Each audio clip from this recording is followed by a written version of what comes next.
And so I signed up for it in the summer. I'm like, I'm never going to find time for this. I just have to make time. So I signed up for it and did the basic course and was totally hooked on medicine, EMS, the whole thing in general. It's not just the lights and sirens. The biology of it's really fascinating to me when we're talking in emergency pharmacology about how drugs bind to proteins and therefore won't leave the capillaries. That's cool stuff to me, stuff I've never studied before. So I just got kind of hooked on it. And as you mentioned, my other website, Photographer and Model, I actually have a podcast there. And we interview models and photographers every week. And so I knew how to do podcasting. So I decided, well, I'm going to go through basic. Why don't I make a podcast for that too? And I had read Kelly's blog for years, more because we have a mutual interest in firearms. And so we were aware of one another. And I was like, you know what? I'll just send this guy, ambulance driver, I didn't even know his name at the time. I'll send him an email and see if he'll sit down with me every week and talk about what we did in class. And I kind of figured, he was too big and famous and it wouldn't happen. But I sent it to him. He's like, yeah, sounds like a great idea. Let's do it. And so that's how it got started. So Kelly, when he contacted you, first of all, you probably looked at his site. I mean, he's a photographer, and what did you think? What did you think when you saw this site of all these, beautiful models? Oh well, Ron has had my admiration for as long as he's been reading my blog, because early on when I started blogging, I noticed a backlink to his. I tracked back to his blog from SiteMeter and went to his studio blog, Reactuate, and had seen some of the modeling pictures. And until he contacted me in the first couple of episodes of the podcast, I didn't realize he was also an IT professional in his full-time job, and that his photography and stuff was a bit of a sideline. But Ron's always had my dream job. He takes pictures of beautiful women all day. I want to know what I was an admirer. I wanted to know what it would take to be a photographer's assistant. Did you need a mister or something? Someone to wield the spritzer and make the models glisten. I'm your man for that. So yeah, I was a fan of his website. And when he approached me to do EMS Newbie, I jumped at the chance, because one of the things that for me that keeps me going in EMS and keeps it fresh for me is teaching others and mentoring new students, because they there's nothing like viewing medicine through a set of fresh eyes. People who are learning and seeing this stuff for the first time, and it still holds a lot of wonder for them. So I get to experience that vicariously through students and partners and peers who are just coming into EMS. So I thought this was the perfect opportunity to do that as well. Maybe help Ron out as he goes through class. So Kelly, let me backtrack here a little bit with you as well, as far as kind of what first drew you towards the medical field, and and I guess really kind of fast forward as far as what is your job now, and a little bit about what a critical care paramedic is. I got started in EMS. I always wanted to be a doctor, and had enough people over the years tell me, you should be a doctor. But unfortunately, calculus beat me 2 falls out of 3. But I became a paramedic.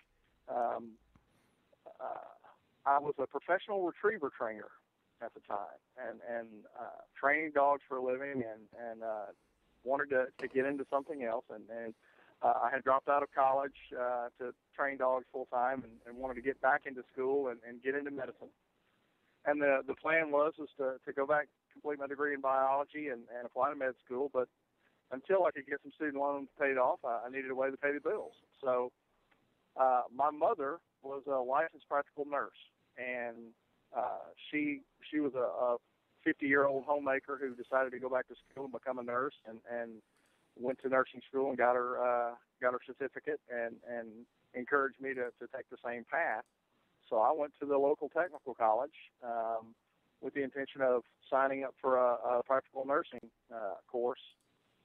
And they told me it was full, and there was a 1.5-year waiting list. They said you can take this. So what a lot of people do is take this course called Emergency Medical Technician, and it only lasts 6 months, and past the time it will give you a leg up in the nursing program. And the plan was just to work for a couple of years as a nurse and then go back to school full time. Well, I fell in love with EMS within the first, much like Ron, I fell in love with it the first couple of weeks of the class, and decided I didn't want to do anything else. So I became an EMT and I worked for a small, struggling ambulance service, and had been an EMT for all of 5 months when I enrolled in paramedic school. At the time, that sort of thing wasn't allowed in Louisiana. As far as I know, I was the first one they ever waived that requirement for. And I became a paramedic 1 year to the day after I became an EMT basic, and been doing that ever since. And Ron, you do share in the podcast that you're in your 40s now, and you were going back to school for your EMT basic class. How was that experience when you were going through it? As far as and I know you've talked about it in the podcast too, is that learning how to learn. Can you share a little bit about how learning was different when you were in school and college, and what your process was now kind of going through it?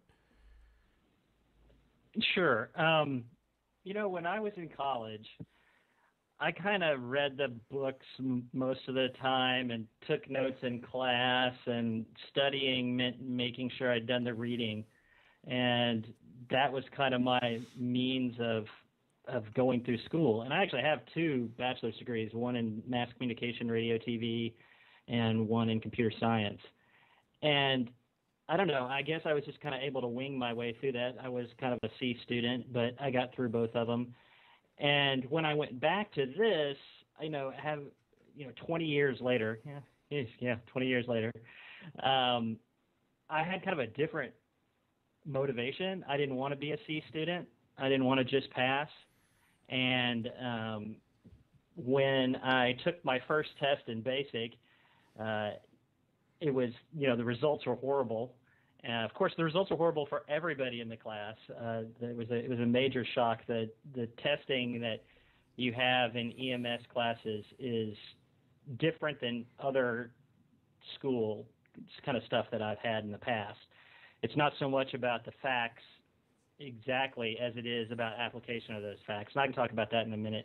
But so there was this big shock, and then I kept trying new things to find out how to, improve my performance in class. And so I've just had to continually do that. I've been reading books on learning and, taking notes on the book. That was one of the things I learned when I was in college. You never took notes on the book. You barely took notes on a lecture, but you never took them on the book. And that was one thing that I do now. Creating study guides, that was another thing that I do now that I don't do then, which is basically a way of testing yourself based on the stuff that you need to know for the class.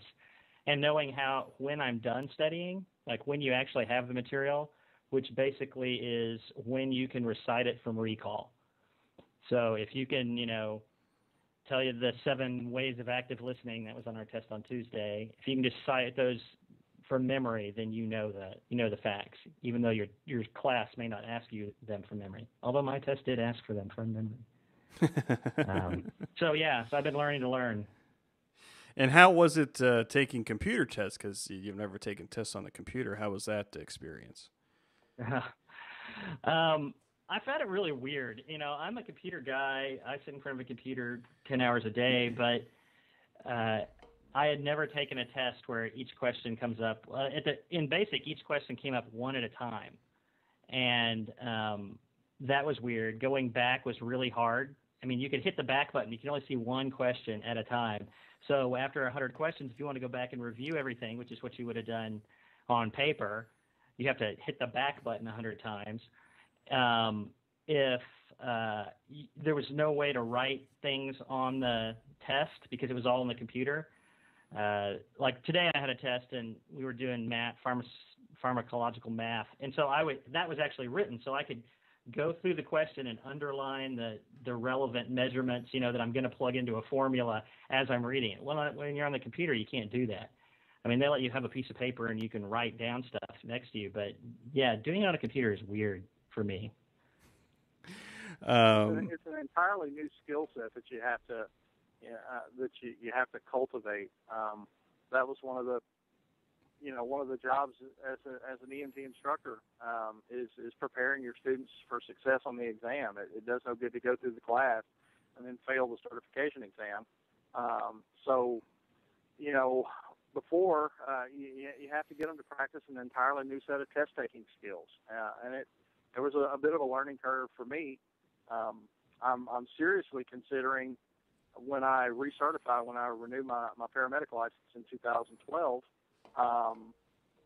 Or actually 2011, I think I'll just take the entire thing again by test. They allow you to do that now rather than get your continuing education hours and your refresher. You can just sit for the test and retake the written exam. And I really think I'm going to do that.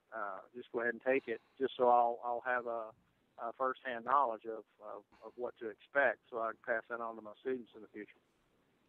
And that'll be great for the podcast. yeah. You'll really love it if I flunk the darn thing. That would be good. You could understand your students when they fail the test. Yeah.